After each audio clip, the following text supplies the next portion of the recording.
Oh, you got new glasses. Yeah, Lauren got them for my birthday.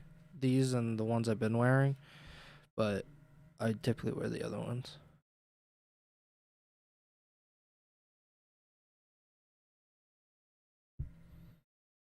I don't know if it's because of the glass or not, but the light's making your forehead look extra shiny tonight.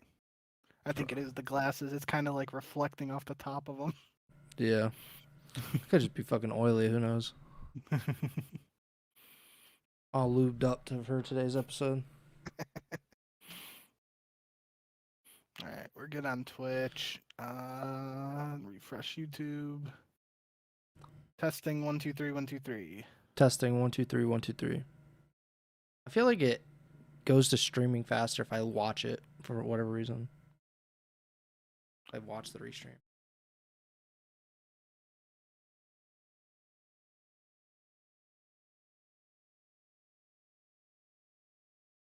Yeah, we're good on YouTube. So what I've noticed is it mostly happens for YouTube, but if I ever like fully mute the stream, because obviously I got them like playing so I can read the chats and stuff, but if I fully mute it to 0, it will either like pause or go unlive.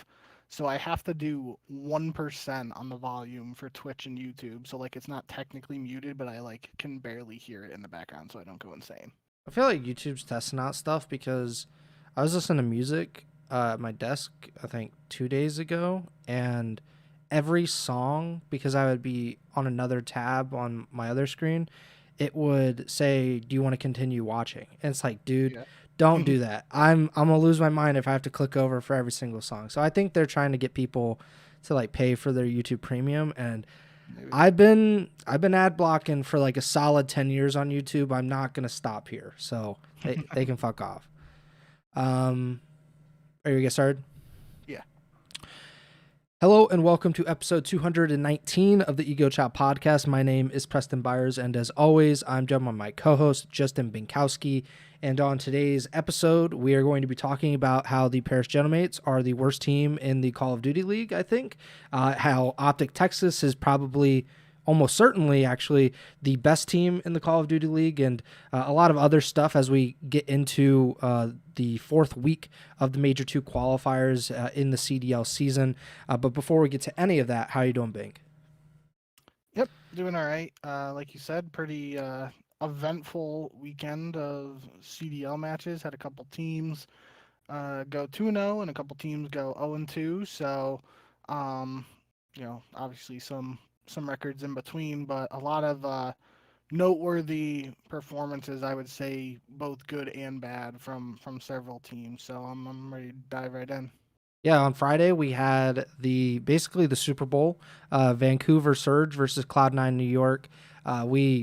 We probably spent the most time of any of these matches trying to pick this match just because you did not really want to pick either one of them. I kind of memed and I picked C9 when I was like, I think that Vancouver won. They probably should win. And that's what ended up happening here. The Surge won 3-1. C9 wins the overload, which is pretty interesting because, like you put in the notes, this is their first overload win since they made their roster change, which was like 3-4 weeks ago. So they had lost quite a few in the time between that. But they don't end up winning this series. A pretty dominant S&D win and a very dominant hardpoint win in the second hardpoint for the Surge, who debuted Capsidal in his return to the CDL. And the Surge, I think, notably broke the curse. They broke out of their streak of 3 losses and 1 win because they needed to lose this one to continue that streak. But they do win this one. What did you think of Cap in his return and how the Surge looked as a result of that? Yeah, I honestly think, if somebody like just looked at the statistics for both of Vancouver's uh series this weekend, Cap like wasn't absolutely popping off on the stat sheet, but clearly he had enough of an impact just with his presence on the map and you know being a new presence for this team that obviously had to have helped in some regard. Mm-hmm. It is tough to gauge when the two matches that Vancouver won were against C9, who was considered pretty widely the worst team in the league right now, as well as Gentlemates, who, if you don't count C9, you might say Gentlemates are the worst team in the league right now because C9 actually beat Gentlemates. Yeah. So it's kind of tough to gauge exactly just Cap's individual impact on these maps or on the team. But I felt like he was having a lot of engagements, even if he wasn't dropping crazy numbers or anything like that. And just the guys around him were playing well, and especially in the Cloud9 series, like I said, it's gonna be hard to really gauge anybody, let alone a new team against them. But we always talk about it on the show, like your first match, you'd much rather play like Cloud9 than OpTic Texas right now. So, shout out Cap, undefeated in his return to the league, and a good performance from Lunars in this series in particular, 1.39. TJ had a 1.31 as well. And then Cloud9, Nezra had a 1.27 KD, so he was doing his thing despite the loss. But yeah, overall, for first series of the weekend, I was happy to see Cap back in the league and getting a win. I'd like to loop in their second series because, like, I think someone did this last week as well, maybe OpTic or something. But Vancouver played in the first match of the weekend, and then they played in the last match of the weekend. And of course, we talked about it with, Capsule. He plays C9 in his first, and whether you expect to win or not, you expect them to have a good chance of winning, regardless of whether they actually win or not. And then they play in their second match against the Paris Gentlemates, who, of course, won Major 1. They were one of the top teams since the beginning of the CDL season, but have really hit a really cold streak recently. But even then, we both picked Paris. I think 95% of the community would have picked Paris going into this week. And yet Vancouver actually ends up winning that match as well. They win it 3-1.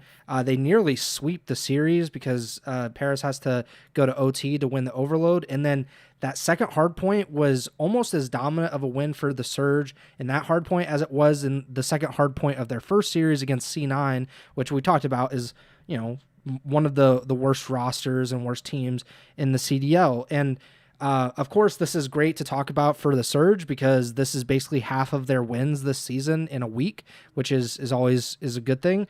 But at the same time, the bigger story is that the Paris Gentlemates are absolutely horrible right now. This is kind of in the same vein of OpTic last year in, I wouldn't even say in Major 1 qualifiers because they played a few tougher teams than Paris has recently.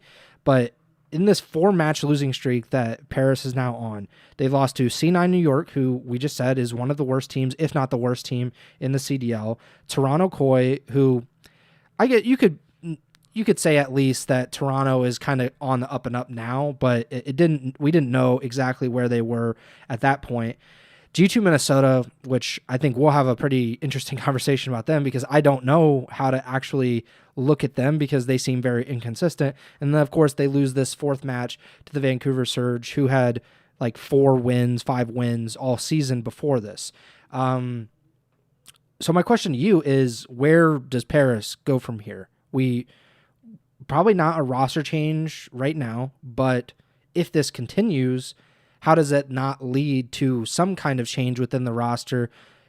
And even that seems pretty crazy to think about considering they just beat OpTic Texas 6 weeks ago in a best-of-7 grand finals to win Major 1. So where do you think Paris goes from here after this 4th straight loss? Well, first things first, I'm going to put a bow on our Vancouver section here just because Gwyn drops a 1.47. This was the Gwinternet series for sure. He went 43 and 22 map 1. Lunars had 31 map 1 as well. And then in map 4, Lunars has 36 and 19. Gwyn drops 34. Like, both of them played pretty well, but obviously 1.47 from Gwyn is super notable. So shout out Gwinternet, shout out Gwyn and Lunars. Lunars in particular had a rougher week last week statistically, and definitely showed up this week to more of the Lunars that we saw at Major 1 in particular. So that was good to see for the Vancouver camp. But yeah, moving on to Paris. I think first and foremost, it is important to remember what we talked about last week in the sense that Gentlemates were blacklisted from scrimming pro teams leading up to these matches, and that was one thing, especially when we were doing our pick'em for G2 versus Gentlemates. I was like, I got to go with G2 just because I feel like um, the lack of pro reps for the week leading up to these matches could negatively impact Paris in coordination with or in conjunction with the two losses they had previously before the blacklisting. So I do think that unequivocally had to have had some form of an impact.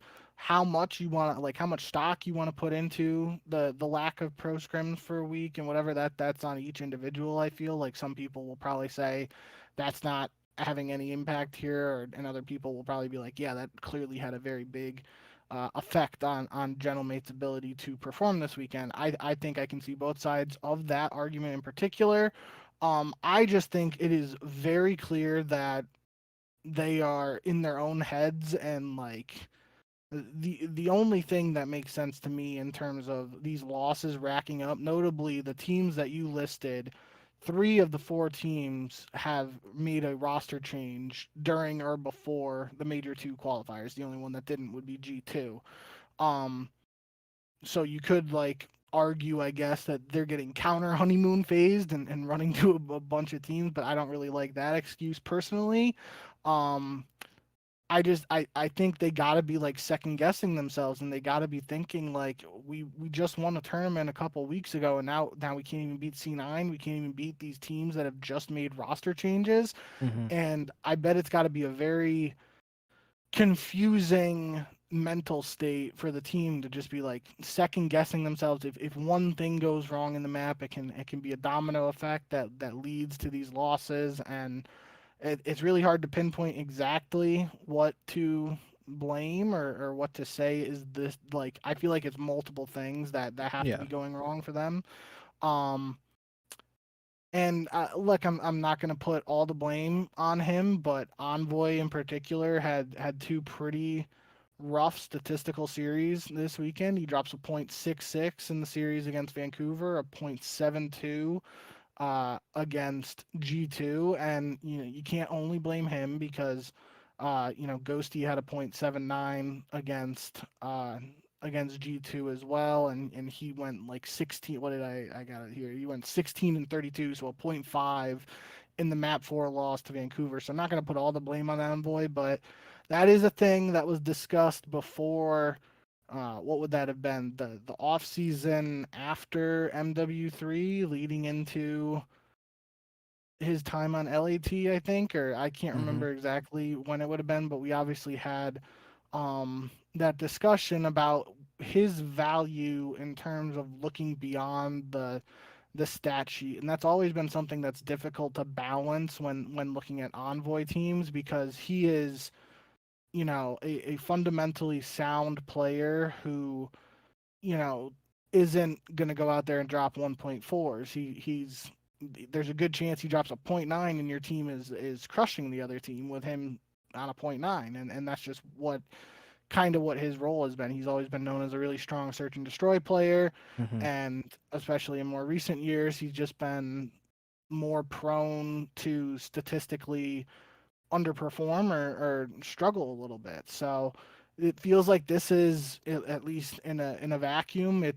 feels like some of that is recurring here, where he's struggling statistically and it's having an impact on the team. But again, I do not want to just blame Envoy and say Envoy's playing bad. That's why Gentlemates suck right now. Like I think it is much deeper than any one player's individual performance. I think it's much deeper than even just one person's like view of the game or mindset. I think this is collectively something going on in the camp where they are doubting themselves or questioning whatever was working for them earlier in the season, and that is leading to these struggles. And again, I think I touched on it last week. We kind of earlier in the season and in the preseason, there were questions about how this team would do chemistry wise and how they would gel. All that, you and I were both pretty dismissive of that, and we're looking just like simply at the talent on the team, and we're excited to see what this team is capable of. And it feels like maybe that is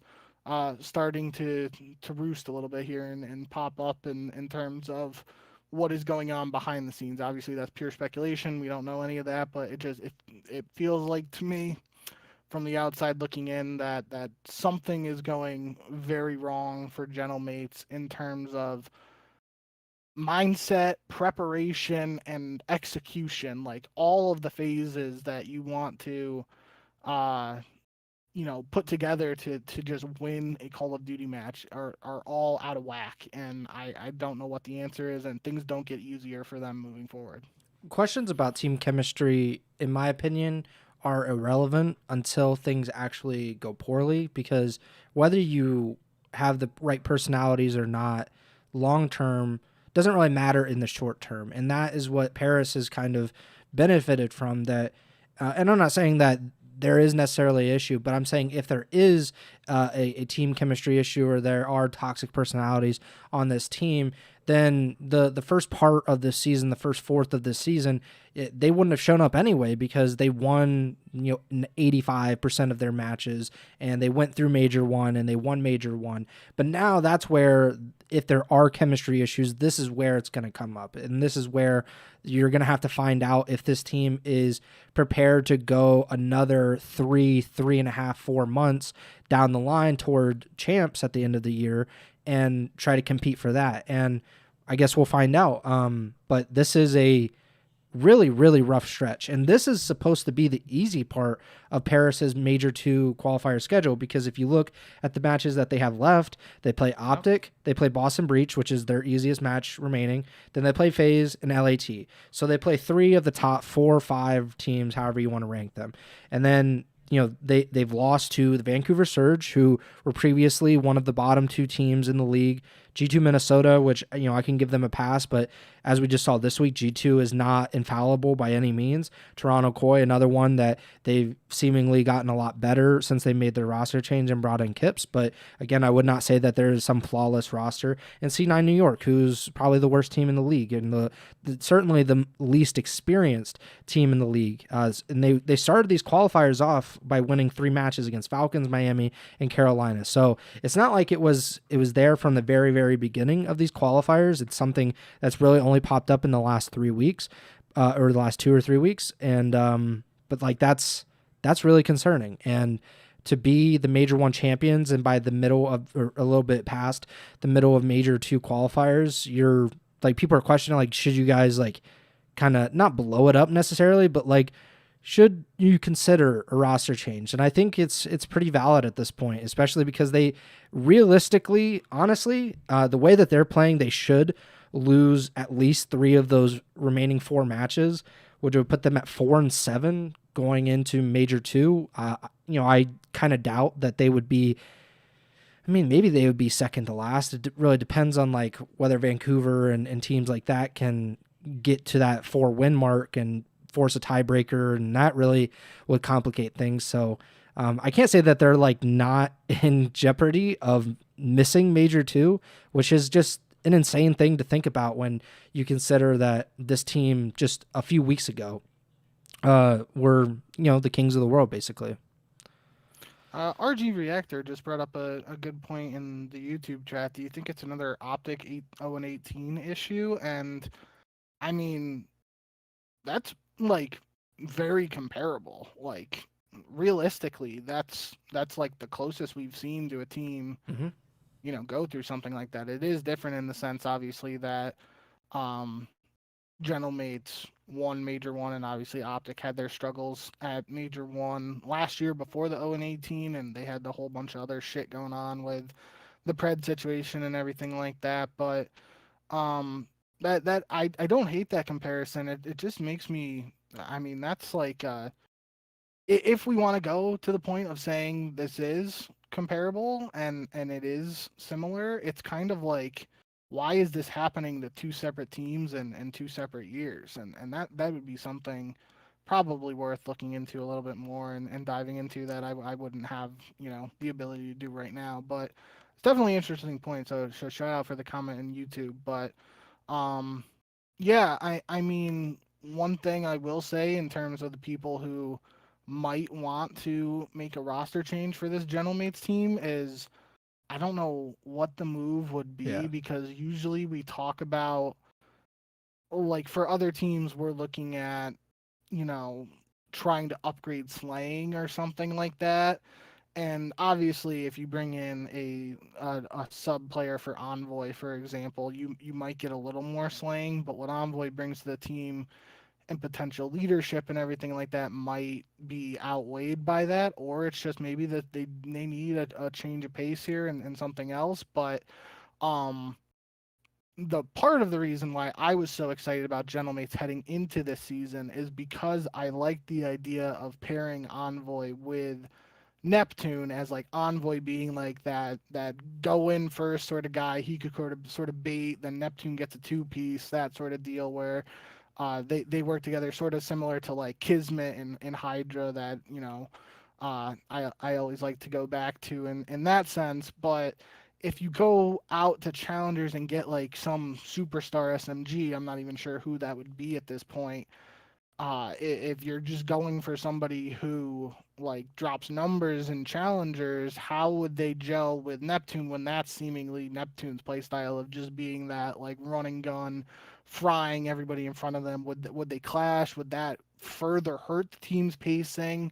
So I'm not even sure where they would go. I think it would be a little rash to make a change at this point just because they are the Major One champions, but we've talked about it plenty of times before. Being proactive is a key for a lot of these teams in turning things around. And if it gets to a point where gentlemates feel like that whatever's happening right now is unsalvageable, they might have to take a hard look in the mirror and make a difficult choice. I just looked at their stats. So in this 4 match losing streak, Envoy has a .73 KD, which, we've talked about KDs and everything, but I mean, there's not a whole lot of possibilities to win matches consistently when someone is dropping a .73. And on top of that, Ghosty and Neptune are all .9 or below as well. So Sib was the only one with a positive KD. In the 15 matches before that, Ghosty led the team with a 1.09, Neptune 1.07, and then Sib at .99, Envoy at .96. I think that does kind of show that Sib has taken on more of a slaying role in this losing streak than it's probably good for it. And that's, I mean, I'm not saying that's Sib's fault, but like it does seem like Ghosty and Neptune have really fallen off in this losing streak as well, on top of Envoy. So like, to that point, is Envoy the problem? It's like, no, I think this whole team is the problem, which makes it even more complicated because it is Envoy specifically. Then the solution is easy in the sense that you know who you have to replace. Who you replace him with is a completely different issue, but at least you know that it will be kind of contained to that one guy if you were to take him out of the roster and replace him. Now I think they're in a really difficult position because there just isn't that clean of a solution to all of this. Like, we talked about it before. Like, if they needed a second AR, like, one, I don't think replacing Ghosty is a great idea. I don't think replacing Neptune is a great idea. Then it comes down to like Envoy or Sib. Sib has been performing probably the best of any of these 4 players in the last few weeks, but does that mean that he's good for the team as a whole? Envoy is a duo with Ghosty. He's played with him for multiple years now. I feel like there's a pretty solid connection there. So if you take Envoy out of the equation, does that actually affect Ghosty more than you would think? We saw that last year with Kenny, and it seemed like part of the reason that OpTic was very hesitant to drop Kenny was that he was so beloved by his teammates. Hook is kind of in a similar position when he got dropped and got brought back, is like he's best buds with Shotzi. So there's just so much at play here. And if it is an OpTic 0-18 situation, like I'm not betting on Paris to repeat OpTic's World Championship run because I don't know if there's a Mercules just waiting around the corner ready to save the Paris Gentlemates in 2026. Because if Mercules doesn't pop up the way that he does, when he does, how he does, OpTic probably crashes and burns the rest of the season because he's like we've talked about it. He's probably the MVP frontrunner or one of them at this point in the season, and he's in his first full season in the CDL. So there's very little precedent for something like that, and I don't think Paris is going to be able to pull off something even close to Mercules, at least in the short term, and save their season. So, their best option is to just try to ride it out for the rest of these qualifiers, which is really dangerous, like I said, because they very realistically could miss Major 2 as a result. Like if they lose to that Boston match, like if they lose that Boston match, like it might be over because they'd be looking at like a 3-8 record, and Vancouver has kind of gotten out of the dirt a little bit. C9 is probably almost, I would say they're like the most likely to not make it, but someone has to join them and someone has to stay home with them. So, I think this is a really, really bad situation for Paris. This is ridiculous. The fact that they're in this bad of shape at this point in the year. I really don't know. Like maybe it is a chemistry issue. Maybe the people that were kind of raising alarms about it a preseason, they were right all along. But I'm still taking that bet 100% of the time. I think you are too, because like if you get an impact situation where, hey, this isn't, you're not here for a long time, you're here for a good time. I feel like that's kind of the way that CDL teams would take that risk.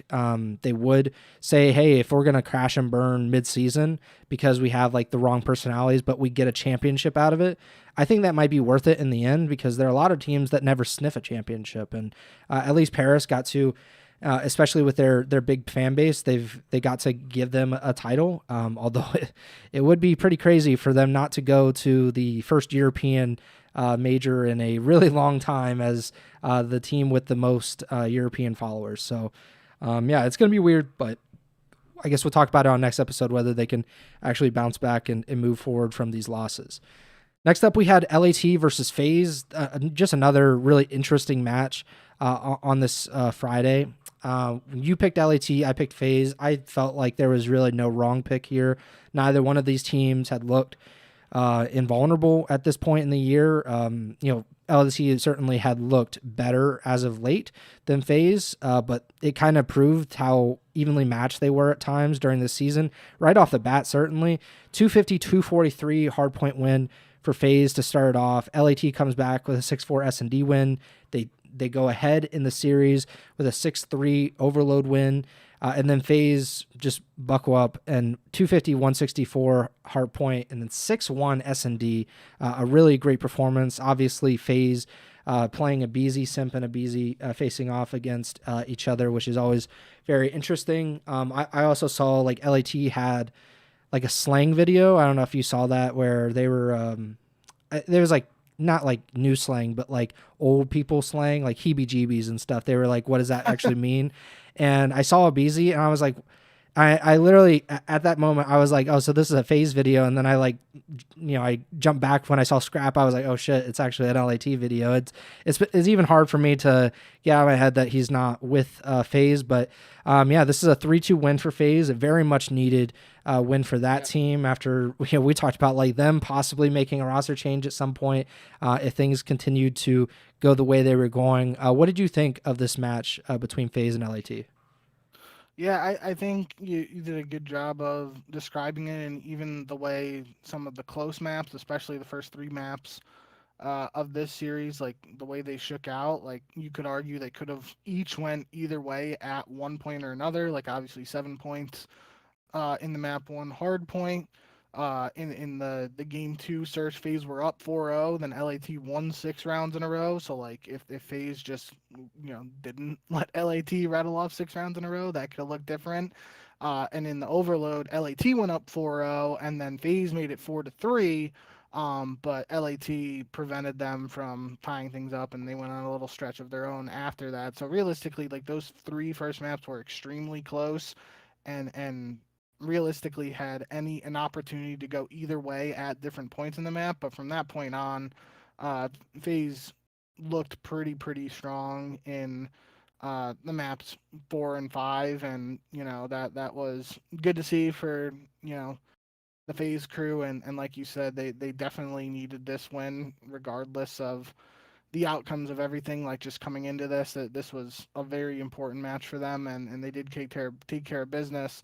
I would just say I think overall this was possibly Niam's best weekend that we've seen from him, individually and statistically. Especially he went 39 and 18 in that overload win. Mm-hmm. That was just really impressive, and he had a really strong series in LAT's second match, which we'll get to eventually. But I think, spoilers, LAT goes 0-2 this weekend, and Niam has his best individual statistical performances. That kind of goes back to what we've been saying about this team, where if the MVP and all-star caliber players in Scrap, Hydra, and Abizi are doing their thing, Niam doesn't have to be that superstar pickup.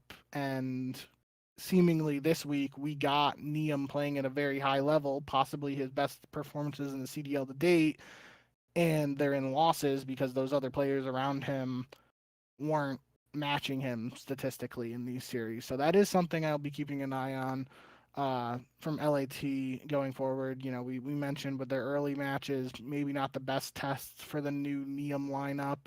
But certainly recently now we've seen LAT play some, quote unquote better teams, and it obviously hasn't gone LAT's way, especially this week. But I think if you're looking for a silver lining as an LAT fan, seeing these individual performances from Niam is probably a good thing, in the sense of you can rely on him to show up against some of these top teams, but it has to be in correlation with your superstars playing like superstars.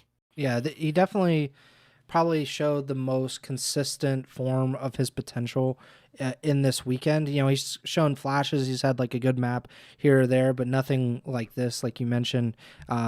But that also is got to be really frustrating for LAT fans. It's like we couldn't actually get one match to get a win out of in this week when he's playing lights out like that. I will say that it's not unexpected that they lose to FaZe. That second match is more of an issue for me, that they lose to Miami as well. And they lose both of these series in a game 5, which is not what you want, certainly. The S&D is, like they win the first S&D here, 6-4. Then they lose 6-1, Scar S&D in this series. And then if you look at the Miami series, they lose round 11 after being up 4-1 on Colossus, and then they get just railroaded 6-2 on Exposure. Like, maybe like if you're going to be charitable, if you're going to be like, try to give them an excuse, you'd be like, well, Niam's only been on the roster for a month or so. Like they're still kind of rounding into form. They played a few teams that have been together for a while now, and they haven't made roster changes very recently. So you could make that excuse, but S&D wins championships. We've long established that, and it does feel like LAT is still quite a bit of ways off as far as winning championships, which is, I will say, like that's a real kick in the nuts for LAT, considering like we came into the year and I very clearly poo-pooed the Kenny pickup, but I said like these other guys, like this is a world championship level roster and they should be a top 3 team, top 4 team at minimum. Are they a top 4 team right now? Like, not if you're losing to Miami, in my opinion. Not if you're losing to FaZe off of 3 straight losses. Like, there's some like real bad signs for this team after they made that roster change and dropped Kenny. You say that, but the standings are very close, and we'll get to that at the end. But LAT are still in second place right now, technically, which is pretty insane to think about. It's a shit show. We'll get to that later. Yeah, like everybody has decided that Call of Duty is not their thing except OpTic in these qualifiers. LAT lose this 3-2 FaZe. Again, they end their 3-match losing streak, which we established, I think, a few episodes ago that was only the 3rd time in their history that they had lost 3 straight matches. So that was certainly good to get a win off of that. And then in the last match on Friday, we had G2 versus Miami. I don't know what the hell to talk about with Miami, but are they good? Like let's just loop in both of these matches that they played this week, because I have been all over the place with Miami. I was very notably high on this roster to start the season. I was like, this is like a top 5 team. If Trakes can like really, obviously not replace Real necessarily, but like if he can start off the season remotely well, this team should be a true contender and start to beat a lot of the top teams. And of course, they just absolutely shit the bed to start the year. Trakes started the season pretty slow. I would say that a few of the guys outside of Trakes also started the season slow. And then they've had these wins as of late where it feels like they're turning a corner, but then they lose a match, and then you're like, I don't actually know how to feel about them.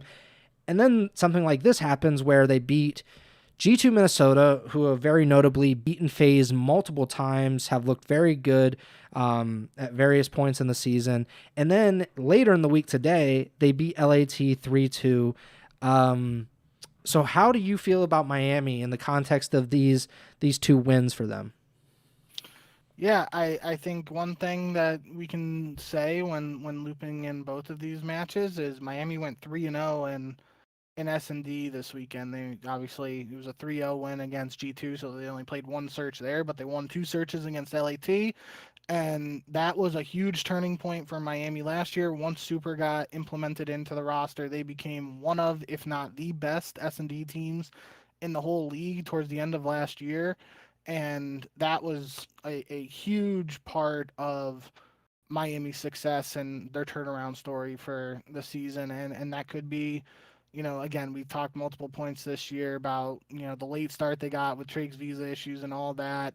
As they're getting more reps in, maybe they're getting more comfortable with each other on the map, all that, yada, yada. I just think, going to loop in G2, so kind of like a backwards way of answering your question about Miami, but I think it illustrates, G2 as well. In the Miami series, Estriel played pretty well, but he was, the only one who had a positive KD on G2, 1.15. Kremp had a 0.89, Mamba had a 0.82, and Skies had a 0.69. That's like the series where you're like, damn, that's the Skies that a lot of people ironically have like come to know in recent years. And there have been instances this year where he's really turned up, and then we see that in the very next match for G2 where Skies drops a 1.32 against Gentlemates, and then Mamba's a 1.05, Kremp is a 1.06, and Estriel is a 1.02. So it goes from Estriel being the best player in a loss to Miami to and Skies being statistically the worst player in a loss to Miami, to Skies being the statistical best player against Gentlemates, and Estriel being the statistical worst player against Gentlemates, which in that case for Estriel, it's still a positive KD, so it doesn't matter. But just for the sake of my example there, I think that's been the thing with Minnesota, which we talked about even with their previous iteration of the roster last year, is just the lack of consistency from the team in the sense of last year it was Estriel and Gio and Nero, and they were able to it felt like one game one of them would pop off and the other 2 would struggle. Then the next game like maybe 2 of them would go off and then the other one who did well would struggle. It's just finding that consistency, putting it all together at the same time was the issue for Gentlemates or sorry for G2, and we can see what happens when they do put it all together against a team like Gentlemates. Granted, Gentlemates are struggling. It's their first match after not scrimming pro teams, all that. But still, it's a very strange thing to see in my eyes, just because these match it's not like these are a match like a couple weeks removed or anything. It was literally last match on Friday into the first match on Saturday, and 3-0 loss into a win against a Gentlemates team that won the major regardless of their current performances. It's just like another the head scratcher for Minnesota, which that's been their thing all in recent years. And it's another case where not a 3-1 series in either of them for G2. They're sticking with their 3-0s and their 3-2s regardless of which way it goes. Yeah, I think it's for Miami, I feel like the question is, what teams did they actually play this week? Was that just Minnesota being bad? Was that LAT just being bad? Was it Miami being really good in those matches and they made those other teams look bad? I feel like that's a really hard question to answer, But like if you look at all of the wins that Miami has had up to this point in the season, like they only beat up on these like bottom tier teams. Their wins this year were against C9, Vancouver, Boston, Toronto when they were on their losing streak, Vancouver again, and then they beat in the first qualifier they beat FaZe 3-0, and then they went on a three match losing streak, but look who they lost to. Genomates before they went on their losing streak, OpTic Texas, which is the best team in the league at this moment, Toronto Koi during their winning streak, and then they've since beaten C9, again, not a very good team, but have looked a lot better recently, G2 Minnesota this week, and then LAT. So I don't know if this actually is a turning point for Miami, but this is certainly the most, I guess, comfortable that you can feel if you're a Heretics fan at this point in the season, because nothing else before this would even make you remotely confident that they've turned a corner. But at least they've beaten teams with like winning records and that have beaten good teams and like certainly appear to be a good team at certain points with G2 and LAT. But I don't know. I don't know what to think about Miami. I don't really know what to think about G2. That has been kind of a recurring theme this entire season. They've lost a lot of game fives. They've been to a lot of game fives, which we've talked about is like a recipe for disaster a lot of times. And they very notably did not even go to a game 4 in this week because they got swept on Friday and then they swept Genomates on Saturday. So 3 maps regardless, which is very interesting. But yeah, I don't really know. I don't have like some kind of takeaway. It does make me feel a little more confident in Miami moving forward, but if they're to play another top team, then I don't know if I could pick them. It's going to be those middle tier teams like the Falcons, for example. If the Heretics play them, like maybe they could beat them because Falcons have looked more vulnerable. They've kind of been in the same boat as G2 in some ways where they're able to beat some top teams, but certainly not consistently. And as far as G2 goes, like, who knows? Like, if they're playing FaZe, I'll always pick them, I guess. I mean, both Miami and G2 are 4-3 right now after everything's said and done. So, I really think, said it multiple times this year, the coin flippy nature of this season that is the CDL could be showing itself in these qualifiers where we literally have OpTic just dominating at the top, then everybody else is within a game or two of each other record-wise, and it could just be one of those years where any team can beat any other team on any given day. It's just a question of who shows up. And also, we've never seen qualifiers set up like this where everybody plays everybody. Yep. So maybe if this happened every single stage, we would know, that there are going to be 4 matches for basically every team except like maybe 1 or 2 that are just like, what the hell happened there? How did you lose this team? They only won 2 matches and they lost 9. And it's like, I don't know, like we just showed up and we weren't ourselves. Like maybe that could happen if we play 11 matches every time the qualifiers happen rather than just 7 or 5 matches. So, I guess we do have to kind of take that into account. It's just that OpTic keeps messing up the system because they're the only one actually beating everybody and doing what they're supposed to be doing. So they kind of throw it out of whack. Let's finish up real quick with G2 because, like you said, they played last match on Friday, first match on Saturday. We already talked about the Paris element of it, but G2 go from getting swept on Friday against Miami, albeit in a pretty competitive series, to sweeping Paris 3-0, albeit in like a somewhat competitive series. Certainly the first map was very competitive, only 10 points separating them, 250, 240 on Scar. But G2 end up winning this. I mean, this is like, again, if you put it in front of them, and I've said this multiple times this season, but if you told G2, hey, you're going to go 1-1 this week, I feel like they'd be like, yeah, that kind of makes sense. But they just probably wouldn't expect that it would be the 1-1 that it came to be. And that is how we ended up here. At least they didn't lose ground, which is the biggest thing for them because, they've obviously built up some big wins with their wins against FaZe and been pretty competitive against some top teams. But what did you think about G2, their win here after losing to end Friday? Yeah, I mean, kind of already said what I wanted to say about this, at least in terms of Skies just absolutely popping off. Went 41-32 map 1. Kremp joined him with a 40 bomb. We kind of talked about Sib. For Gentlemates already, Sib dropped 40 kills there. So we saw a lot of kills in that map 1 hard point, but obviously G2 pulled it out in the end. In the raid S&D, I thought the turning point was Mamba had an absolutely nasty 1v3 on raid where I'm pretty sure it was Ghosty who was pillars by the ringside bomb site there.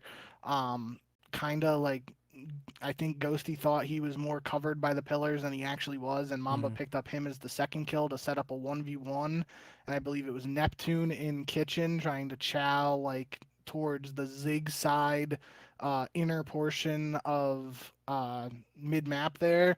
And Mamba just had an AR, so he was able to pick up that last kill. But it was a really impressive 1v3. Definitely the highlight play of this series, in my view. But the even scarier thing, if your gentlemates here, which lots going on there, but the fact they lose this 3-0 and Kremplossus was set to be map 4 in this series, and G2 didn't even end up needing to play it to pick up a win against gentlemates.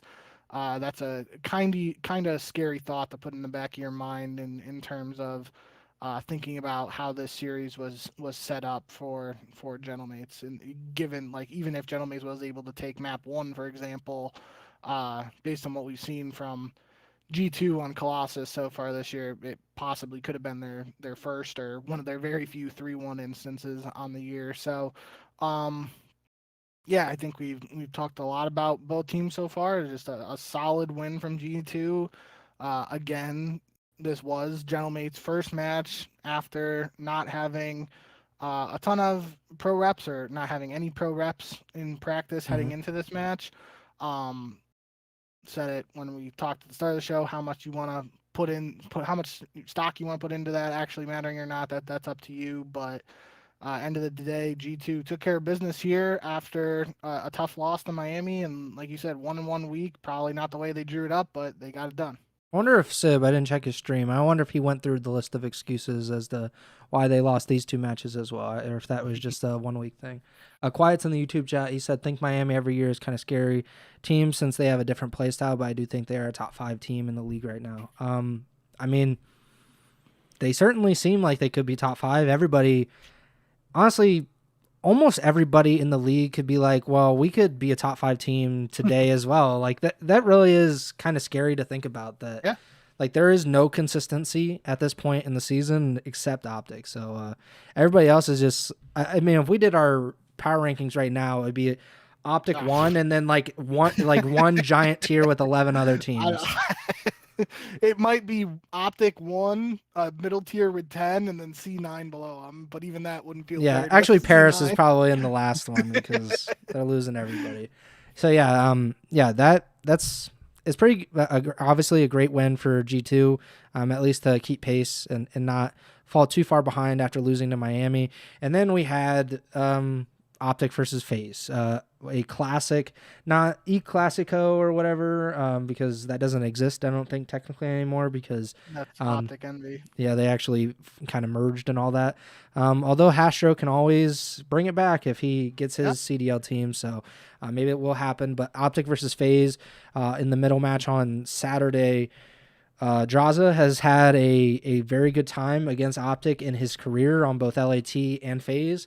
This was not one of those days. OpTic just, they look like they solidified that they are the best team. After FaZe goes in on Friday, they have, I don't want to say a decisive win against LAT, but certainly they finished decisively with that S&D win, the 6-1. And then they come in against OpTic, and OpTic's like, no. Like, we're not LAT. Like, we're actually a very good, solid, consistent team. And they proved it, 250, 190 hard points, 6-1 S&D, and then 5-3 overload, a pretty rare sweep for OpTic against FaZe, at least recently. A lot of these matches have been pretty close, and like I said, Draza has won a lot of matches against OpTic in his career. So what did you think between these two teams, OpTic versus FaZe? Yeah, I mean, said it on the prediction show last time that I was picking FaZe to go 0-2 this week, so maybe they had a shot to go 2-0. And after they beat LAT, I was like, oh no, they're actually gonna do this to me. They're gonna punish me for Yeah. for picking them to lose both maps. But OpTic did take care of business in the end and did so pretty convincingly. I did put down in the notes here that the map one, I again haven't played enough of Black Ops 7 pubs or ranked play or anything to know uh, which hardpoint is which. I'm pretty sure it was P4, but the Blue Hill or Grandma's, whatever people call it on Scar, FaZe had some pretty solid early setups on that hill both times, and OpTic just like steamrolled through them and completely broke it, and then got a good chunk of time off that. And I thought that was like. It was noticeable enough for me to put it down in the notes where I was Hmm. like, we've talked about FaZe and the trio iteration of the team and in other instances how they were just able to do that at times. Like it felt like they didn't even have to rotate in Cold War, and they were just able to break any hill and then just sit in that hill for the rest of the time, and then the other team would set up at the new hill and they would instantly break it again. And it felt like they never had to really worry about setting up because they were just so good at breaking another team's setup. But this was an instance where it stood out to me in the sense that it looked like FaZe were being proactive and trying to set up early on those hill on that blue hill, and OpTic just didn't even care. Just absolutely stomped them and ran through whatever they had set up and then collected the time. So that was definitely noticeable for me. Um, Dashy looked pretty strong with the sniper all weekend in S&D. But honestly, I don't remember exactly how I said this, and I don't even remember if it was last episode. It might have been the previous recap episode, so a week ago or 2 episodes ago. But if I had to give an MVP right now for the major two qualifiers, I would give it to Hook in a heartbeat. I still think Merc has played as the best player on OpTic overall this season. But I think Hook has just been lights out recently, and it is pretty scary because we have talked about multiple times for this OpTic team. Not that they have to contemplate a roster change or anything in this sense, but technically speaking, Hook would be the most expendable player on this OpTic team in the Hmm. sense of, as we've talked about, Shotzi and Dashy aren't going anywhere. Seems like Merc isn't going to be going anywhere, even though he's only been there for a short amount of time. That just means Hook is essentially the odd man out. We've seen him Oh get yeah. dropped from OpTic before in the past, and not like saying that that's happening or anything like that, but when your quote unquote most expendable player is performing like your best player, that is a really, really scary prospect for the rest of the teams in the league. And obviously, everybody's been doing their thing for OpTic at different times. But I've just been really impressed with Hook. And there was even, I think it was the listen in today in the Carolina match. I think it was on Colossus. There was one instance in the listen-in where like he got a kill in front of him, and he was like he said in the listen-in like I think there's someone behind me, or I don't know what exactly he said. And he turned around and got a kill right after. I was just like, holy shit, this kid is locked in right now so much. And it was like I have I love Hook the Nuke, obviously, going back all the days. And it's even kind of crazy to think about in the sense of the way he's playing right now. Is this possibly the best we've seen of Hook in potentially a long time or potentially in his career? And I'm not going to go there, but it's crazy to even think about that at this stage of his career. He's showing up like this and just absolutely putting up a world class MVP caliber performance. And I would even go if you want to say like Merc is the best player in the game, like I obviously got no problem with that. But I think Hook would have to be in consideration for the best SMG in the game if you want to give Merc best player. And especially the way he's played in these major two qualifiers, I would be ready to give Hook MVP just of this stage. Or you know I hate calling them stages because that hasn't been a thing since the CWL. But Mm. major two qualifiers MVP through 8 games, Hook. I put my stamp on it. How hard do you think Nate Shot punches his wall at night? Like, to me, like he has to be the most angry. He's probably the angriest team owner in the CDL because he's had like at one point or another like maybe 5 or 6 of the best players in the CDL currently, and yet like they haven't actually been on the same team at the same time performing at their best at the same time because I mean, I always go back to it because it's just a crazy thing to say. And then, however, it happened at the end of the season. But when they picked up or when they acquired Hook, and they said like if you get like a franchise player like Hook, you gotta go and do it. And then by the end of the season, he wasn't on the team anymore, and they were a complete disaster. And to even think about last season, Hook did not start in the CDL. He was in challengers, if I'm not mistaken, and people just said like at the beginning of the game, like he's just really good. There's no way that he doesn't get picked up in the CDL. And we were talking about whether he goes to Vancouver when they were making their changes, which honestly, who knows what kind of butterfly effect that might have if he ends up with Vancouver instead of Neptune and Neptune ends up somewhere else, and how different their respective careers could have been, and also how different Vancouver and OpTic, the two teams that met in the grand finals of champs, how different things could have went for those teams in general that season. So yeah, I mean, I have no problem with that. Hook has been incredibly solid. I remember, I don't know who it was, but somebody in the YouTube chat over the past few weeks, they said that Hook was probably the MVP or the best player on OpTic, which I think we both agree that Mercules is the best player. Like if you're going to pick one player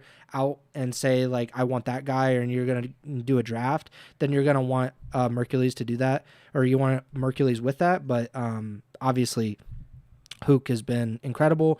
And it goes back to the point that I made so many times over this past season, is that OpTic has just the most talent out of anybody, and that everybody is basically at their disposal. Like Dashy didn't have like a wonderful match or a wonderful game out of this series, but he had the game-winning quick scope, like you said, and then Shotzi has 15 kills in the S&D. Hook has 37 kills in both respawns, and Mercules has like a massive series as well. And that kind of makes it impossible. Like no matter how talented FaZe is, and FaZe is incredibly talented. They have multiple world champions. They have half of the Vancouver Surge team from last year, and yet they can't even keep up even a little bit. So I think it's, OpTic. I want to get your thoughts on this because I saw Ben on Twitter. He said that it would be like one of the greatest letdowns. I forget how he exactly phrased it, but he said basically if OpTic doesn't win Major 2, then it's like one of like the greatest missed opportunities in like COD history, which I felt like was pretty, I don't know, pretty hyperbolic, pretty, kind of exaggerated. But then you really think about it, and nobody has been even remotely competitive and remotely consistent. And then you can kind of get on the train of like, if OpTic doesn't win, is it kind of the biggest missed opportunity in COD history? What do you think? I do think that that's, especially given the state of every other team in the league and the way they've all played recently, I do feel like that's a fair assessment in the sense that this is OpTic's major to win, or OpTic's major to lose 1,000%. Like, it hasn't been close in the qualifiers. They, something drastic would happen over these next couple weeks for them to get to a point in my eyes where they are just not the far and away favorite heading into that event. So I don't even like right now. Obviously, we're getting ahead of ourselves a little bit in terms of like the preview show for the major or anything like that. But obviously, there have been a lot of times where we both don't. Well, me in particular, I don't like to pick the same team as you for just the sake of having a debate or whatever in terms of who's going to win the event and all that. But as far as things stand right now, I couldn't even think of another team that I would say like, yeah, they have a realistic shot to beat OpTic in the finals right now. I cannot like even possibly consider who I would throw out to beat them, especially given that like FaZe just lost to them.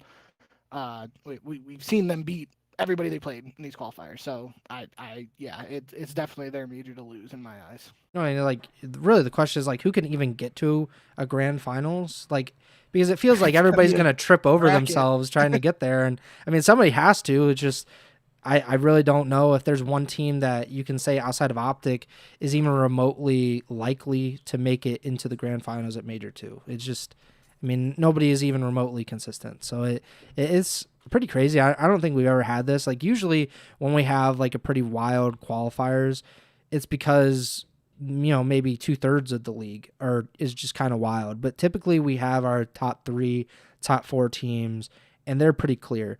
It's one team, and then there's 11, and there's really no way to kind of break it down other than that. Next match, though, we had Toronto versus Falcons. This kind of proves it because Toronto has been really good as of late with Kips.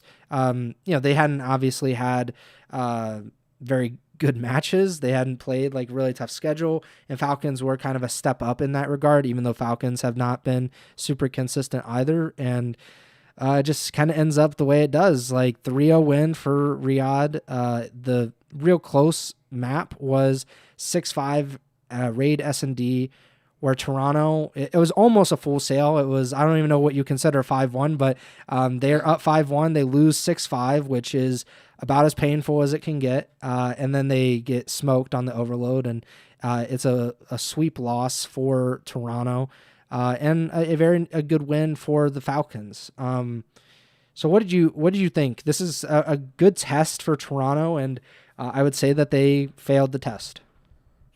I brought this up when we were talking about these teams and this matchup last week or in the last episode.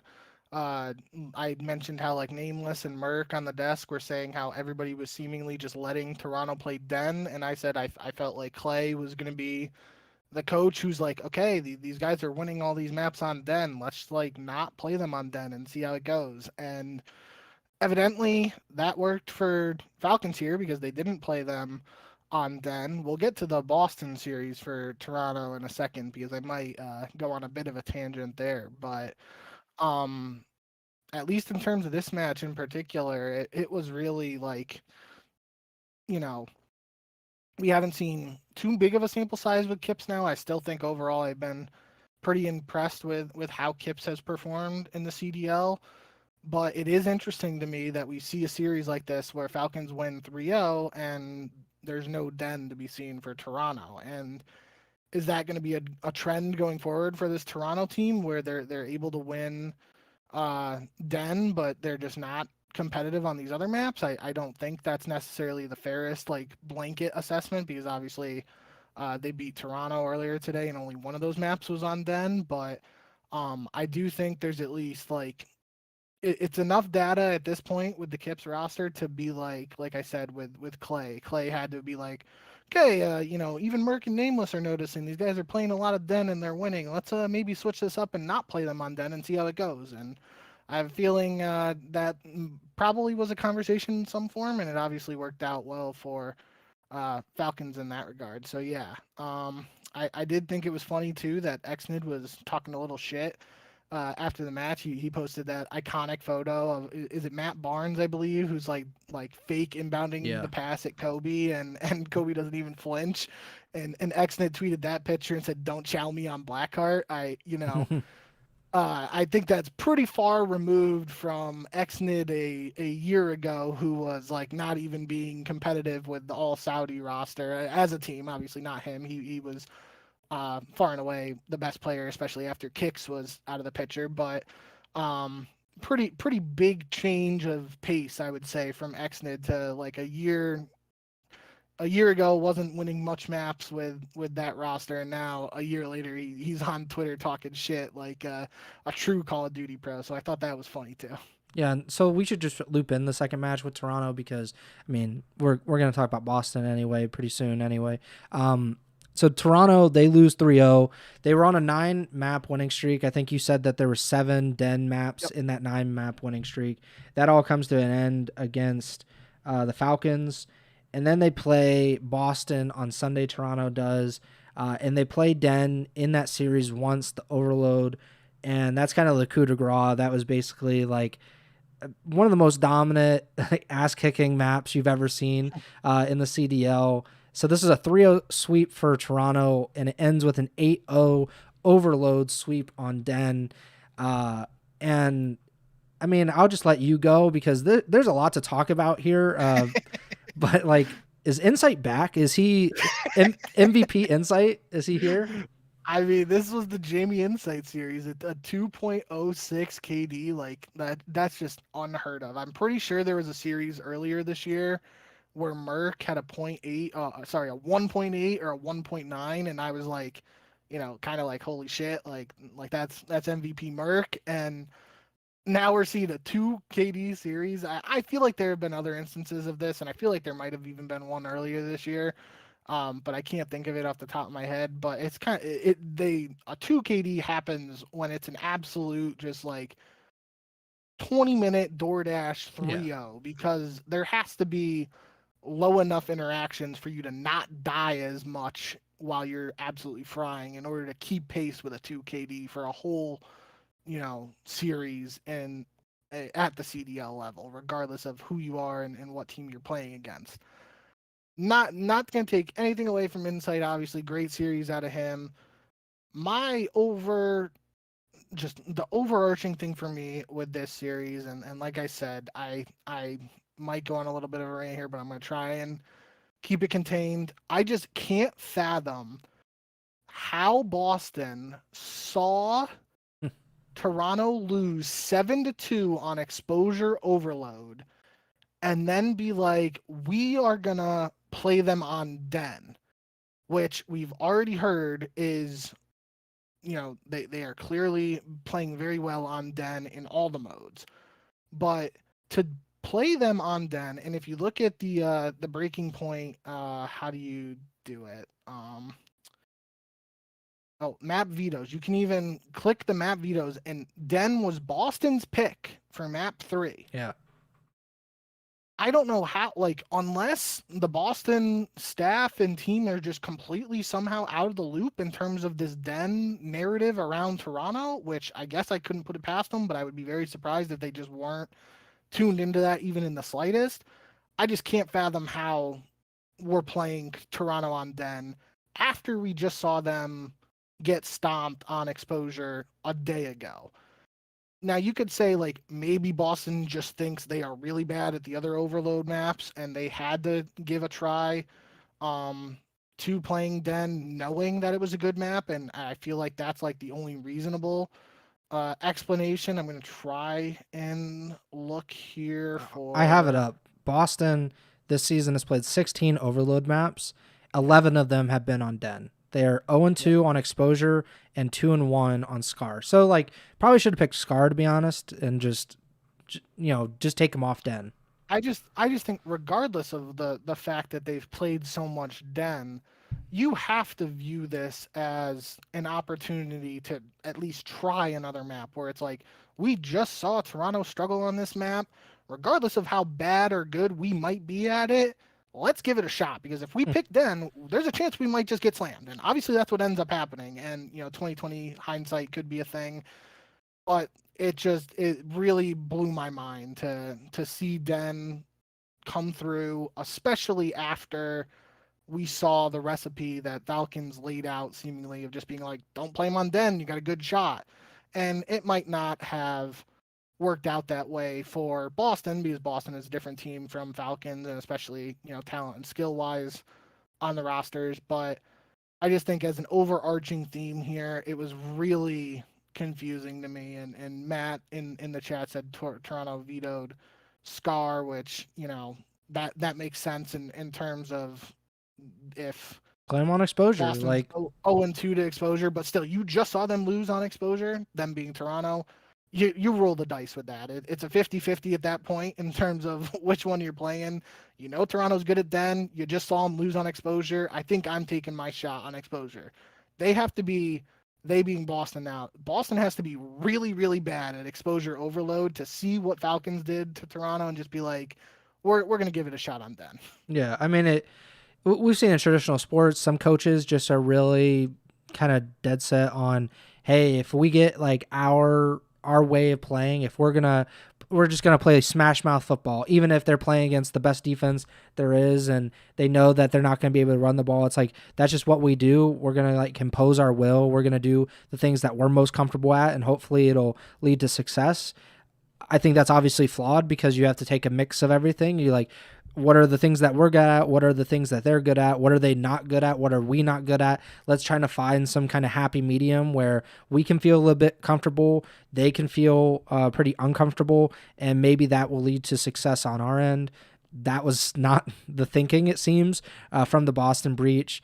They could have just went with exposure and said hey, we know that they are really like not only have it's not just like Kremplossis where they've lost a few. Like no, like Toronto is legitimately dog walking teams now on this map, and they're 8 of their 11 map wins or 8 of their 12 or whatever are on this one map. Like, let's just see what can happen outside of this map, just to kind of change things up. Let's challenge them to do things, even if we're not very good at it. But Exactly. Boston is Boston. It doesn't have to make sense all the time. They're just vibing. For me, 305 said, "Who's your favorite team?" I think we answered this a few episodes ago, but I don't think either one of us have like a real favorite team anymore. I came up a complexity guy. I was like dead set on complexity. I've like many people starting out in competitive, I was an OpTic fan until like middle of 2013, I want to say, and then like I just really got into watching complexity, but I don't think I've been a fan of a team in quite a bit. I mean, I have like 3 or 4 things of merch from all different teams, so I don't think I have anybody. What about you? I do say this would be different from the last time I answered this, but I just thought about it now in the sense I guess if I had to say who's my favorite team of all time, it would be Team Fear because Yeah, yeah. that's when I really got introduced to competitive COD back in Black Ops 1. Uh, Robert Assassin Walsh just pulling off all the clutches in S&D. He was the guy I wanted to be, and Fizzer became my favorite S&D player to watch after that. And yeah, so I'd say I haven't really had a favorite team since the Team Fear days, but a lot of guys that I've liked over the years. Yeah, I think it's been a lot of players. Like I've been very open about like Clayster being one of my favorite players of all time, and I've spoken with him a few times, and he's like a very cool guy. And I mean, I think E United was probably the last time where I was like kind of in on a team because I just wanted to see Clay win, and then they won, and then like we haven't heard from them again because they didn't get in the CDL. So it's kind of been over from here. But we also worked in esports for a long time, so that also kind of turns you off from like actually rooting for teams and having like a legitimate rooting interest. I've said this, and I think about this in traditional sports as well, although I'm like a Cleveland sports fan. But like unfortunately, but like the stories are like the good thing that I kind of root for consistently. Underdogs typically, but there are some other ones where it's just like this would be a fun thing to have happen, even if it's not guess like in my interest typically. So that's kind of how I view even the CDO. Where were we? So we hit the Toronto Boston series. So I think we should. What was that? You gotta go back. We were on Toronto Falcons, so we're on Boston C9 now. Okay, so Boston C9. Well, Boston, they have a horrible series where you ran about them. Do you want to rant about them beating C9 and looking decent, I guess? I mean, it's the C9 effect, right? Like we Yeah. can't really take too much away from this series. I mean, Yeah. this was obviously a must-win for Boston in terms of their aspirations for being at Major 2, just given the state of C9. But um, I think my big takeaway this really came before um I think I typed this in the notes after the first 2 maps because obviously Purge went 43 and 40 in map 4, so it changed a little bit. Mm-hmm. But map 1, Snoopy goes 36 and 21, and then Snoopy drops 11 and 5 in the S&D.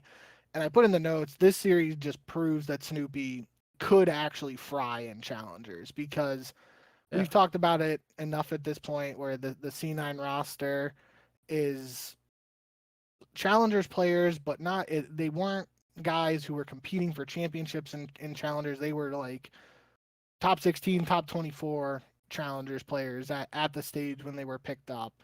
And there have been a lot of people, myself included, over the years who have said Snoopy needed more time in challengers before coming to the CDL, all that talk.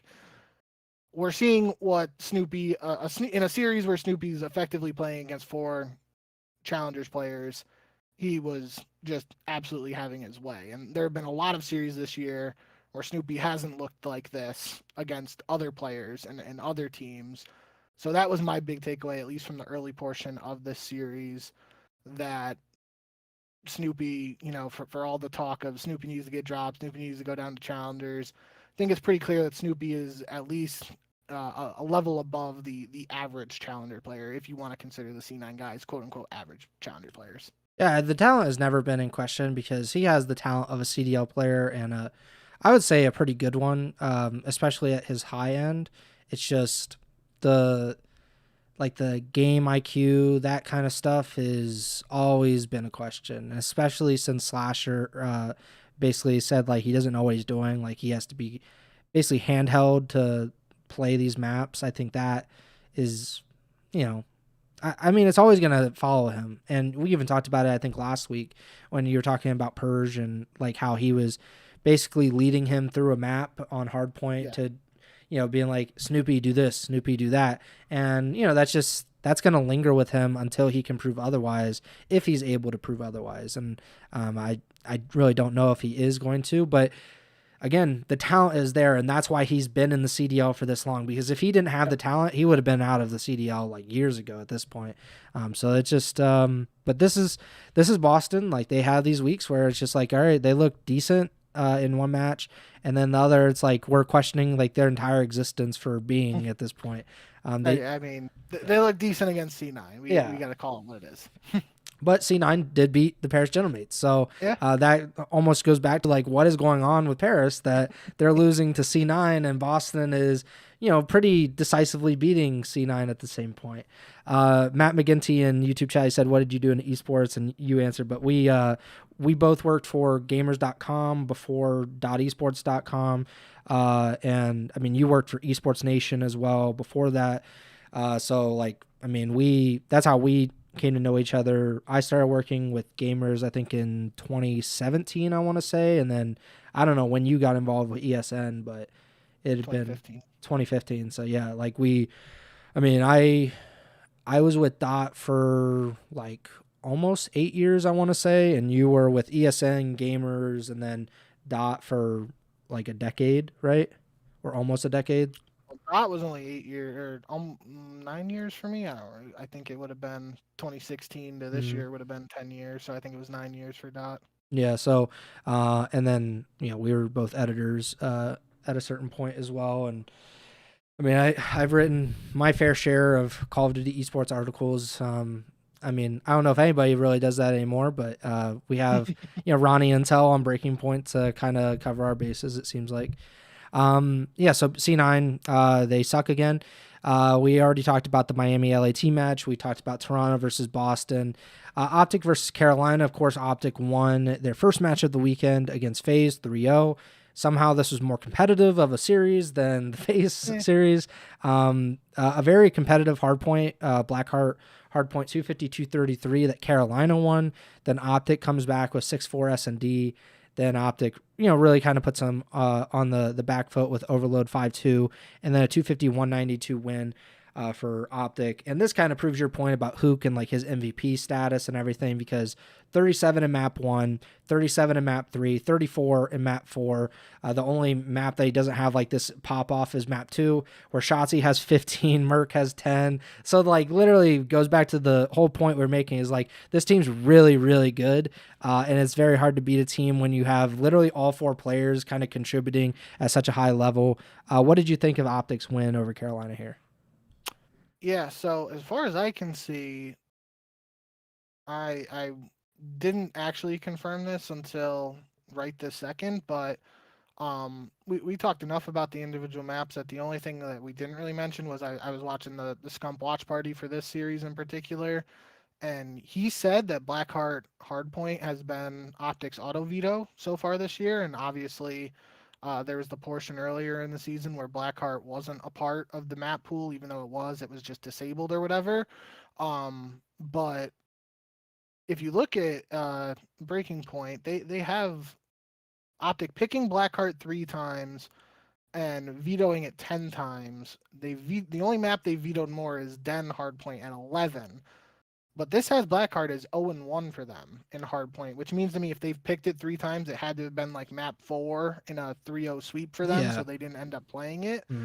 So as long as this is updated with today's match, OpTic is either 0-1 or 0-2 on Blackheart, and that's pretty. I mean, we've talked about it plenty with FaZe in the past. Like pretty clearly OpTic is at that point already, especially looking at the standings and just being like, we can test out some shit and try out some maps that we haven't been playing as much. And not going to take anything away from Carolina because they obviously played well enough to win this map, and Craze dropped 41 kills, so shout out Craze for that. But it is pretty interesting given how dominant OpTic have lost that even in a series like this, the only map they lose is a map that they have potentially consider their auto veto, or a map that they have vetoed the second most of any hard point, and potentially if you factor in Blackheart not being able to be vetoed for the first couple weeks, it makes a little sense that it's probably their most vetoed since it's been able to be vetoed, if that makes sense. I mean, I am looking at it, and I excluded on Breaking Point. I excluded that match against Carolina, and they had not played Blackheart at all this season before today. So, I mean, might be something for teams to try to exploit as much as possible and try to kind of put OpTic out of their comfort zone by vetoing some of their comfort picks to try to get to, maybe a series where you have Blackheart maybe as the second hard point. I mean, it's weird for it to be the first hard point in this series, but it kind of shows that there is some flaw, if you want to say that, for OpTic. I mean, at least it is something where you can point to is like, at least we know there's one map that they're not playing very often and that maybe we can have a chance. It might come more out to play during a grand finals where obviously you're playing 7 maps instead of 5, and OpTic might not be able to avoid Blackheart hardpoint. But we talked about it at the beginning of the season too, when it was out of the rotation, that most of these teams were likely going to have that as their auto veto coming out of it. Yeah, because you just, like, if they didn't practice it and play on it during that December part of the season, then they're like, well, let's just stick to it. So somebody's going to have to kind of break the mold and be like, actually, we're going to go all in on Blackheart, because we might actually get like this one hardpoint win in that series against 5 different teams because they're not practicing it, which, it might work out, it might not. But I think it's something that a team that isn't as talented, maybe a C9, a Boston, one of those teams, maybe they can pull that out and try to catch teams off guard in a series where, they weren't expecting to play Blackheart. But, it worked out for one map for Carolina, and then OpTic decided to buckle down again and win this series and continue their win streak, which I believe hit 8, right? 8, yeah. So, I bet they're feeling pretty good going into the 5th week of these qualifiers. One last thing from this series that was just a pretty funny instance. I don't know if it's in this clip that I put from Dashley. It's not. So in this round it would have been the 10th round of map 2 here for the S&D between Carolina and OpTic on Den. Shotzi and Lurks had a really weird interaction where Lurks was like laying down against one of the edges on the outer portion of the map, and Shotzi ran above it, and Lurks popped up right at the perfect time when Shotzi ran into it, and it actually, in like the replay, they kind of like touched each other's asses a little bit, and it was literally the perfect example of COD timing, because if like Lurks just turned before Shotzi, Lurks gets the kill, and maybe it goes to round 11, but of course, Shotzi turns, and Lurks is just running forward, not even noting that Shotzi's behind him. So that was a really like strange and funny interaction, and a good example of COD timing too that I wanted to bring up. But I mean, didn't even really mention it, but Shotzi went 19-34 map 1 on the Blackheart, and then goes 15-4 in the S&D. So almost had more kills in a S&D than a hardpoint, which there have been examples of that in the past where people are dropping 12 kills in a hardpoint, and then they drop like 10 in the S&D. But when it's 19 in the hard point and 15 in the Surge, then you're getting into that weird territory of that's quite never happened before. I'm pretty sure 16 is the most for S&D this year. I think a couple of people have done it. So shout out Shotzi in the S&D department. In the standings, as we come out of week 4 of the Major 2 qualifiers, OpTic is far and away ahead. Technically, no, not. I don't think any team can catch them, right? Like, I guess they have 4 matches left. So if they go 8-4, LAT Yeah. have 5 matches left, so they could go 9-3. Yeah, so everything has to kind of go right for Yeah. another team. But Optics 8-0, they have a 24-5 map count. So they Oh, have, no, sorry, it's only 11 matches. I did 12 there. So yeah, OpTic, if they lose but they could 3, they're force a 8-3. tiebreaker. Yeah, Yeah.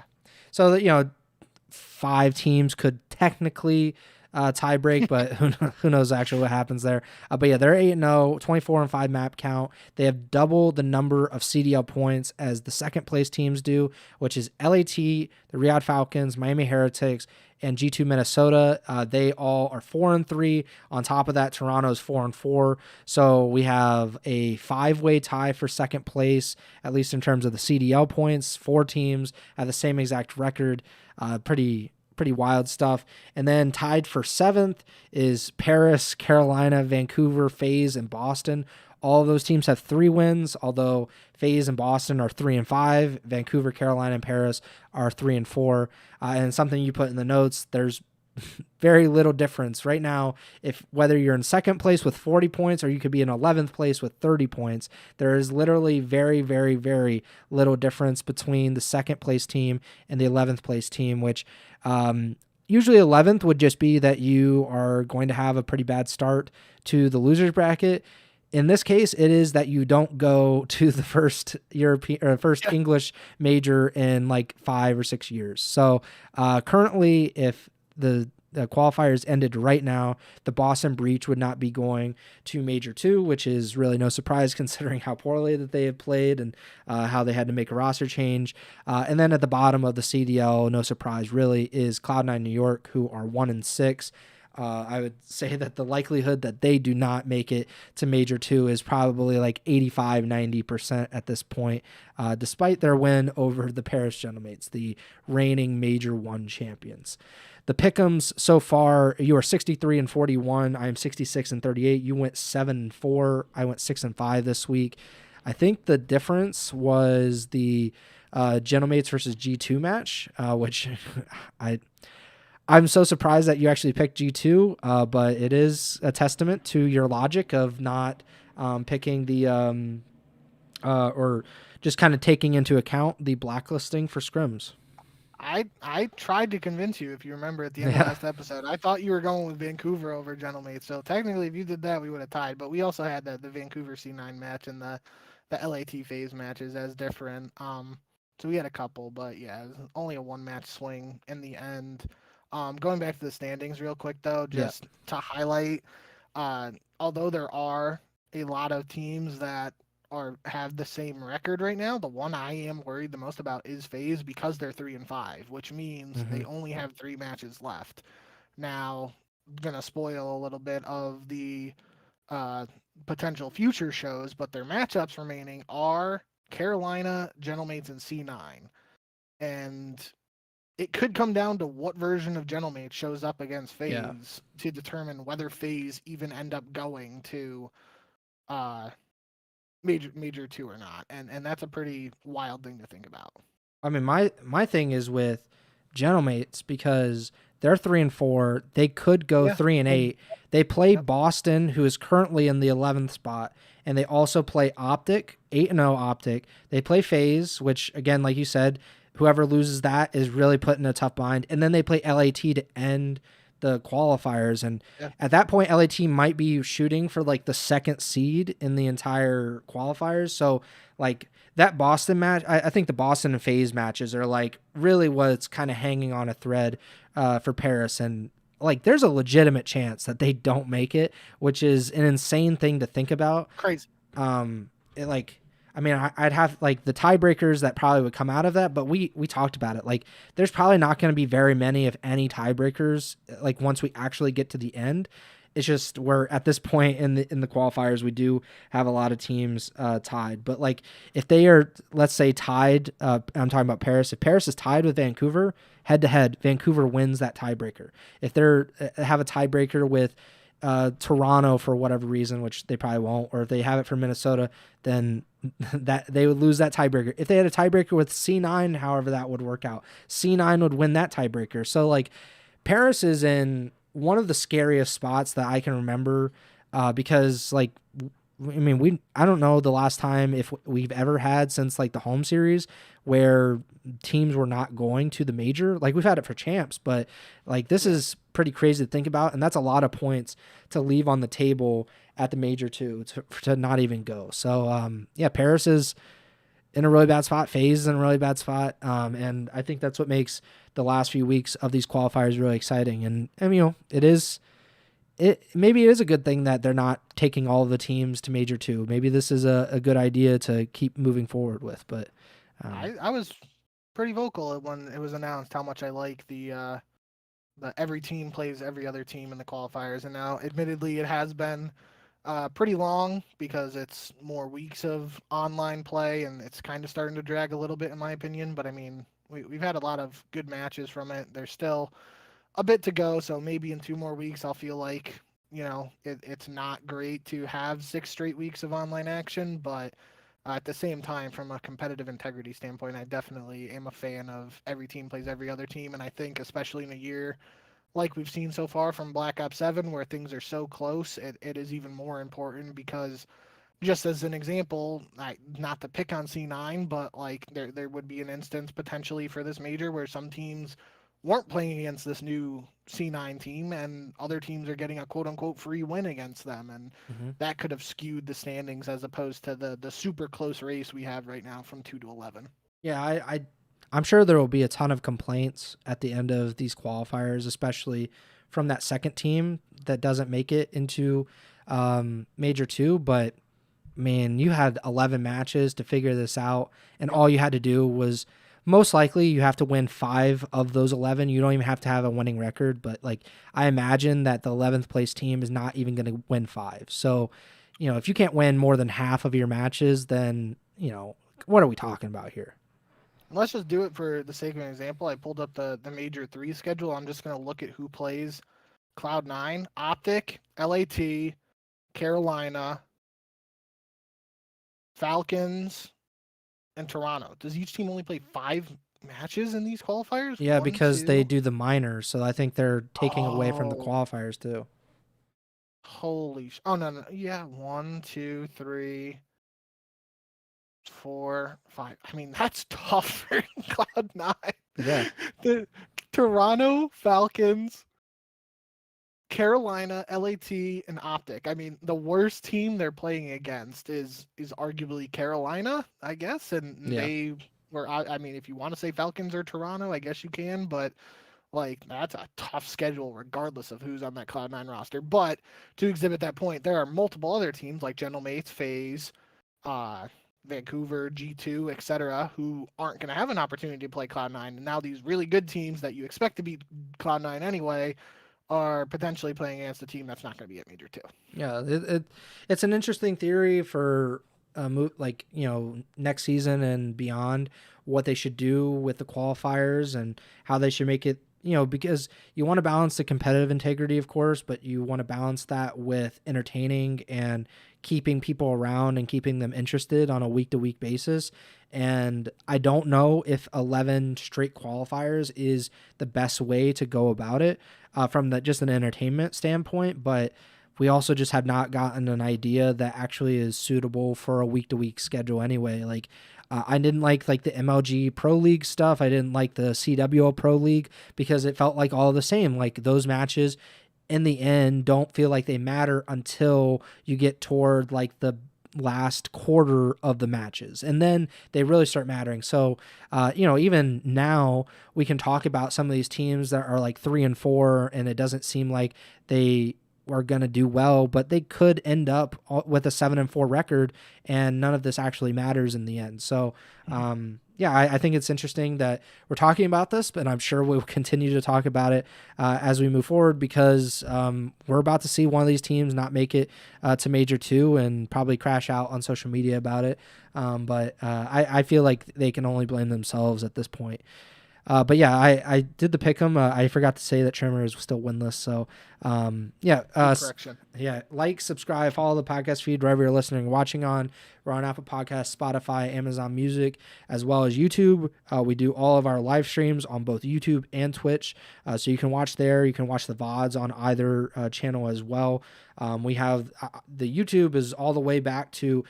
I just looked back on it, but I don't remember or I don't know if you remember our first ever real episode got lost to history Yeah. because it didn't record it didn't have a recording. It wasn't on the Twitch recording, so that one is gone forever. But technically, episode 2, episode 1 with an asterisk, that you can watch all the way back. I think that's 2021, 2022. So yeah, so you can watch 5 years worth of Ego Chall Podcast on YouTube. Please subscribe. We're almost at 300 subscribers on YouTube. You can also follow and subscribe on Twitch, twitch.tv/Ego Chall Podcast. You can also follow and subscribe to Bink on Twitch, twitch.tv/JBink with 2Ks. You can follow him on Twitter at JBink with 2Ks. Follow me on Twitter at Preston Byers, and the podcast Twitter is at Ego Chall Podcast. And then we'll be back probably Wednesday evening or afternoon to talk about the matches that are coming up in week 5 of the Major 2 qualifiers. And then that'll be our last show for about a week because we won't be doing a weekend show, but that show that we come back with on the 18th or so, that will be a big one because we'll be talking about week 5 matches. We'll be talking about week 6 matches and probably maybe some roster, not really roster stuff, but certainly teams in turmoil and trying to figure things out. Maybe Paris general mates trying to kill each other. Who knows? But I think that about does it for me. Bink, take it away. Yeah. Thank you guys, as always, for all the support and shout out everyone today in the YouTube channel. I've tried to refresh it a couple times to make sure. I'm pretty sure we got at least 4 subscribers because I think we were at 285 before we started today. We're at 289 right now. And it says we got 13 people watching right now, which is just awesome to see. So really do appreciate it.